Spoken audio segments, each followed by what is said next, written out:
Active వాయిస్లో passive వాయిస్లో verb ఎలా సబ్జెక్ట్ యాక్షన్ చేస్తుండు అని చెప్తుంది. కానీ ఇది ఐడెంటిఫై చేయడం చాలా స్టూడెంట్స్కి రాదు.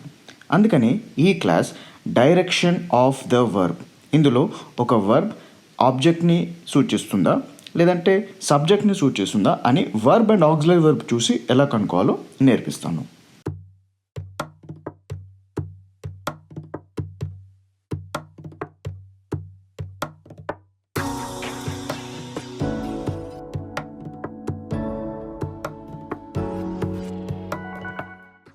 సో ఫస్ట్ సెంటెన్స్ చూడండి, I am punishing for 5 years. ఇది ఒక ఇన్కంప్లీట్ సెంటెన్స్. ఎందుకంటే ఐ యామ్ పనిషింగ్, ఇప్పుడు పనిషింగ్ అన్న వర్బ్ మనం తీసుకుంటున్నప్పుడు డైరెక్షన్ ఆఫ్ ద వర్బ్ ఇట్లా అని మనం చూపించాలి, లేదంటే ఇట్లా అని చూపించాలి. ఇన్ఫ్యాక్ట్ చిన్నప్పుడు స్కూల్ స్టేజ్లో ఇలా ఒక యాక్టివిటీ చేపిస్తారు ఇంగ్లీష్ గ్రామర్ క్లాస్లో, కానీ కొన్ని స్టూడెంట్స్ మిస్ అయి ఉండొచ్చు, అందుకని ఈ వీడియోలో మనం కవర్ చేస్తున్నాము. ఓకే, ఇలా చూపిస్తే అర్థం ఏంటి? ఇలా చూపిస్తే అర్థం ఏంటంటే కర్త అంటే యాక్షన్ చేసేవాడు, సబ్జెక్ట్. ఓకే, సబ్జెక్ట్ చేస్తే ఆబ్జెక్ట్ అంటే వీళ్ళు రిసీవర్, ఇతను కూడా ఒక మనిషియో ఆబ్జెక్టో కావచ్చు. ఓకే, సో సబ్జెక్ట్ నుంచి ఇది రైట్ హ్యాండెడ్ యారో ఉంటుంది. సబ్జెక్ట్ ఎప్పుడన్నా ఇట్లా ఉంటాడు, ఆబ్జెక్ట్ ఎప్పుడైనా రైట్ సైడ్ పెడతాము. అయితే లెఫ్ట్ టు రైట్ పోతున్నప్పుడు మనం దీని డైరెక్షన్ ఆఫ్ ద వర్బ్ ఈ సబ్జెక్ట్ టు ఆబ్జెక్ట్ అని చెప్తాము. కానీ కొన్నిసారి ఇట్లా పెడతాము, అంటే ఆబ్జెక్ట్ టు సబ్జెక్ట్ అని రిఫర్ చేస్తున్నాము, బట్ యాక్చువల్లీ ఇదే జరుగుతుంది. ఎందుకు ఇదే జరుగుతుంది, మరి ఇట్లా ఎందుకు పెడుతున్నామంటే ఎప్పుడన్నా సబ్జెక్ట్ ఆబ్జెక్ట్ అని ఎందుకు అంటాం మనం? సబ్జెక్ట్ అంటే యాక్షన్ చేసేవాడు, ఆబ్జెక్ట్ అంటే యాక్షన్ రిసీవ్ చేసేవాడు. సో మనం ఇట్లా రాసుకున్నా ఇట్లా రాసుకున్నా ఎప్పుడు ఇదే జరుగుతున్నట్టు. కానీ యాక్టివ్ వాయిస్ ప్యాసివ్ వాయిస్లో మనం ఏమంటున్నాము, ఉట్టి రిఫర్ చేస్తాము. ఏమంటే ఆబ్జెక్ట్ ఫస్ట్ వస్తుంది సెంటెన్స్లో, సబ్జెక్ట్ సెకండ్ వస్తుంది సెంటెన్స్లో. కాబట్టి డైరెక్షన్ ఆఫ్ ద వర్బ్ ఉల్టా అయినా యాక్చువల్ అక్కడ జరిగే యాక్షన్ ఇదే అని చెప్తున్నాము. ఓకే, ఇక్కడ మీకు ఎగ్జాంపుల్ చూపిస్తాను, ఎప్పుడు మంచిగా అర్థమవుతుంది. For example I'm punishing for 5 years అని అంటున్నాము. అయితే ఇక్కడ పనిషింగ్ అన్నప్పుడు మనం పైన ఇట్లా పెట్టాలన్నమాట. ఇది ఇట్లా ఉందా లేదంటే ఇట్లా ఉందా అని మనం చూపించాలి. అయితే ఈ ఎగ్జాంపుల్లో ఐ యామ్ వచ్చింది, యామ్ వచ్చినాక ఐఎన్జీ వచ్చింది, అంటే ఏంటి? ఇది యాక్టివ్ వాయిస్లో ఉన్నట్టు. ఎందుకు అంటే యామ్ వచ్చాక జిరండే వస్తుంది, ఐఎన్జీ ఫామే వస్తుంది. కానీ ఇప్పుడు సెకండ్ ఎగ్జాంపుల్ చూడండి, ఐ యామ్ బీయింగ్ పనిష్డ్ అని వచ్చింది, ఈడీ ఫామ్ వచ్చింది, అంటే ఇది పార్టిసిపుల్. సో యామ్ వచ్చి పార్టిసిపల్ వచ్చిందంటే ఆబ్వియస్లీ ఇది ప్యాసివ్ వాయిస్. సో ఇక్కడ మనం ఏమంటాం అంటే ఇక్కడ డైరెక్షన్ ఆఫ్ ద వర్బ్ ఇట్లా ఉంది అని అంటాము, ఇక్కడ డైరెక్షన్ ఆఫ్ ద వర్బ్ ఇట్లా ఉంది అని అంటాం. అంటే ఐ పైన యాక్షన్ జరుగుతుంది, పనిష్ అనే యాక్షన్ ఐ పైన జరుగుతుంది. కానీ ఇక్కడ ఐ వచ్చి ఇప్పుడు direction of the verb it side ఉంది, అంటే ఇక్కడ ఎవరో ఒక ఆబ్జెక్ట్ ఉండాలి, కానీ సెంటెన్స్లో ఆబ్జెక్ట్ లేరు. ఐఎమ్ పనిషింగ్ ఫర్ 5 years ఎవరిని? ఆ ఎవరు అనేది లేదు, కాబట్టి ఇది ఇన్కంప్లీట్ సెంటెన్స్ అని అంటున్నాము. అయితే ఇప్పుడు అదే ఇక్కడ చూడండి, హ్యావ్ బీన్ అని పెడుతున్నాం. యామ్ అన్న హ్యావ్ బీన్ అన్న వస్తే మనకి ఐఎన్జీ ఫామే వస్తుంది అని మనకి తెలుసు, ఎందుకంటే ఇది క్లాస్ 1 ఆక్సిలరీ వర్బ్స్. ఇది నేను టెన్సెస్ క్లాస్లో నేర్పించాను అట్లన్నా. So I'm punishing, I have been punishing అని రావాలి, కానీ ఇక్కడ పనిష్డ్ అని వచ్చింది, మళ్ళీ పార్టిసిపల్ వచ్చింది. సో అప్పుడు నేనేమంటాను, ఓకే అయితే డైరెక్షన్ ఆఫ్ ద వర్బ్ ఇట్లా ఉంది అని చెప్తాను. అంటే ఇప్పుడు ఈ పనిష్డ్ ఐ పైన జరిగింది ఈ యాక్షన్. అదే ఐ హ్యావ్ పనిష్డ్ అనేటప్పుడు హ్యావ్ వచ్చిన తర్వాత ఆబ్వియస్లీ పనిష్డ్ అనే వస్తుంది, పార్టిసిపలే వస్తుంది. సో ఇది యాక్టివ్ వాయిస్లో ఉంది కాబట్టి డైరెక్షన్ ఆఫ్ ద వర్బ్ ఇట్లా ఉంది అని అంటాము. అయితే ఇప్పుడు పనిష్డ్ అనే యాక్షన్ ఇక్కడ ఎవరిపైనో జరుగుతుంది అని అర్థం. ఇక్కడ ఎవరో మనం చెప్పాలి, like I have punished my students. అయితే ఇప్పుడు ఇది కంప్లీట్ సెంటెన్స్, ఎందుకంటే ఇప్పుడు డైరెక్షన్ ఆఫ్ ద వర్క్ తగినట్టు ఇక్కడ ఒక రిసీవర్ ఉన్నాడు. కానీ ఇప్పుడు ఇక్కడ చూడండి, ఐ యామ్ పనిష్డ్ అని అంటున్నాం, యామ్ తర్వాత ఐఎన్జీ రావాలి, కానీ ఈడీ వచ్చింది, అంటే ఏంటి? డైరెక్షన్ ఆఫ్ ద వర్బ్ ఇట్లా ఉందని. అంటే పనిష్ అనే యాక్షన్ ఇప్పుడు ఐ పైన జరిగింది. I'm punished for 5 years, I'm punishing for 5 yearsకి అదే తేడా. కానీ పనిషింగ్ అని చెప్పేటప్పుడు మనము ఇక్కడ ఆబ్జెక్ట్ పెట్టాలి, ఐఎమ్ పనిషింగ్ మై స్టూడెంట్స్ అని చెప్పాలి. కానీ ఆబ్వియస్లీ మనం ఫర్ 5 years అని చెప్పేటప్పుడు ఐ హ్యావ్ బీన్ అని అయిపోతుంది. So that's the reason the sentence is wrong, is because 5 years వచ్చినాక మనం హ్యావ్ బీన్ పెట్టాలి, కానీ యామ్ పెట్టాము.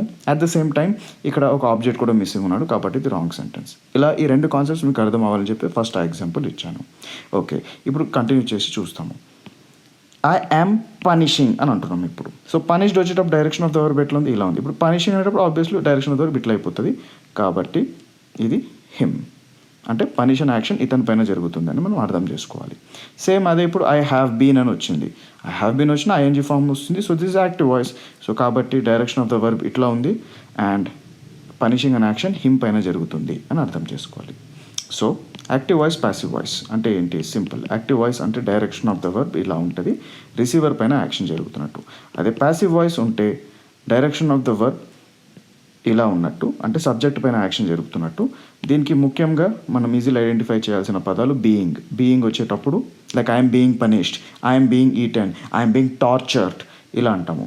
సో అలా బీయింగ్ వచ్చేటప్పుడు జనరల్లీ పార్టిసిపులే వస్తుంది.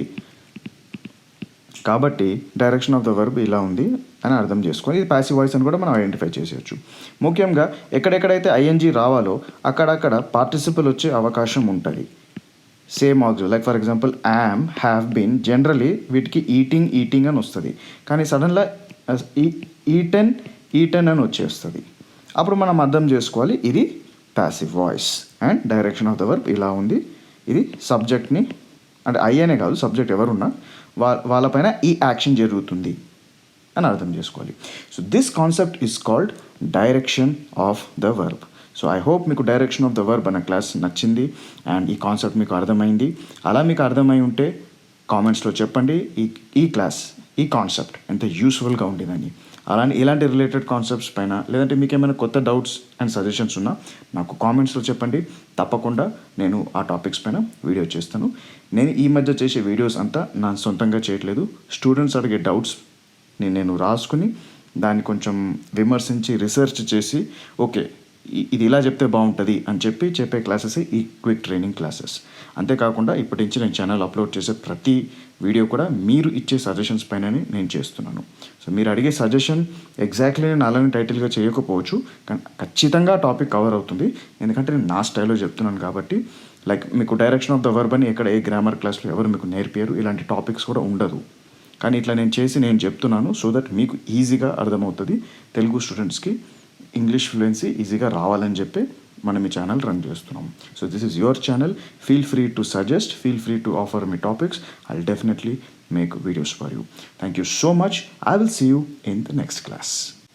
కంప్లీట్ స్పోకెన్ ఇంగ్లీష్ కోర్స్ అనేది ఇప్పుడు మేము ఒక వెబ్సైట్లో ఆన్లైన్ కోర్స్గా అందిస్తున్నాము.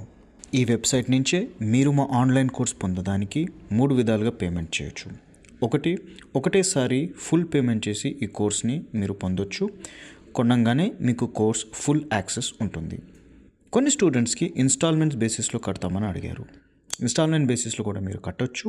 ఇన్స్టాల్మెంట్స్ బేసిస్లో మీరు కట్టినా మీకు కోర్స్ ఫ్రమ్ డే 1 నుంచి ఫుల్ యాక్సెస్ దొరుకుతుంది. క్రెడిట్ కార్డ్ లేదంటే డెబిట్ కార్డ్ డీటెయిల్స్ ఇచ్చి మీరు ఈ పేమెంట్ అనేది చేయొచ్చు. ఏదైనా కారణాల వల్ల మీకు పేమెంట్ చేయడం ఇబ్బంది అవుతుంది వెబ్సైట్లో అంటే మీరు Google pay, PhonePe, Paytm are net banking use చేసి పేమెంట్ చేయొచ్చు. అలా పేమెంట్ చేయాలనుకుంటే మీరు కింద ఉన్న వాట్సాప్ నెంబర్కి మీరు మెసేజ్ చేసి ఈ పేమెంట్ అనేది మీరు చేయొచ్చు. పేమెంట్ చేసిన వెంటనే మీకు మీ ఈమెయిల్, పాస్వర్డ్, మీదైన ఒక అకౌంట్ మా వెబ్సైట్లో క్రియేట్ అయిపోతుంది. లాగిన్ అవ్వగానే మీకు కోర్స్ ఈ విధంగా మీకు అవైలబుల్ ఉంటుంది. మంత్ 1, మంత్ 2, మంత్ 3 అని చెప్పి 10 months మీకు ప్రతి నెల 20 వీడియోస్ ఉంటుందన్నమాట. మీరు కోర్స్ ఇలా స్టార్ట్ చేసి ఒక్కొక్క వీడియోలో కింద ఏం ఇన్స్ట్రక్షన్స్ ఉందని చూసుకుంటూ మీరు కోర్స్ వీడియో కంప్లీట్ చేస్తారు. కంప్లీట్ చేయగానే కింద మార్క్ యాజ్ కంప్లీట్ అన్న బటన్ క్లిక్ చేయగానే మీకు నెక్స్ట్ వీడియో ఆటోమేటికలీ వచ్చేస్తుంది. ఇలా మీరు మొత్తం కోర్సులో ఉన్న కాంటెంట్ని కంప్లీట్ చేస్తూ వెళ్ళొచ్చు. ప్రతి నెల మీకు ఏ వీడియోస్ అవైలబుల్ ఉంది అని మీరు ఇలా చూసుకుంటే మీకు ఆ ఫస్ట్ 20 వీడియోస్ మీకు తెలుస్తుంది. సార్ మరి మేము 20 వీడియోసే ఒక నెలకి చూసుకోగలుగుతామంటే 20 వీడియో చూశాక మీకు 21st వీడియో మీరు యాక్సెస్ చేయాలి అంటే దిస్ పోస్ట్ ఈజ్ లాక్డ్ అని మీకు ఒక మెసేజ్ వస్తుంది. ఎందుకు అంటే అలా మీరు ఇంతకుముందు మెసేజెస్ చూడకుండా చూస్తే మీకు ఇలా వస్తుంది. కానీ మీరు ఫస్ట్ 20 వీడియోస్ చూడగానే ఆటోమేటికలీ 21st వీడియో అన్లాక్ అయిపోతుంది.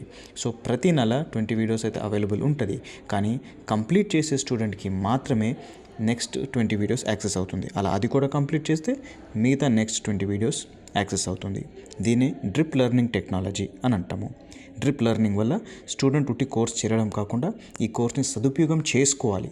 ఎందుకంటే ఈ కోర్స్ వీడియోస్ చూస్తూ నోట్స్ చేయడం అండ్ నోట్స్ చేసుకున్న తర్వాత హోంవర్క్ చేయడం వల్లనే మీకు పూర్తి benefits, speaking fluency and writing proficiency అనేది యాక్చువల్లీ వస్తుంది.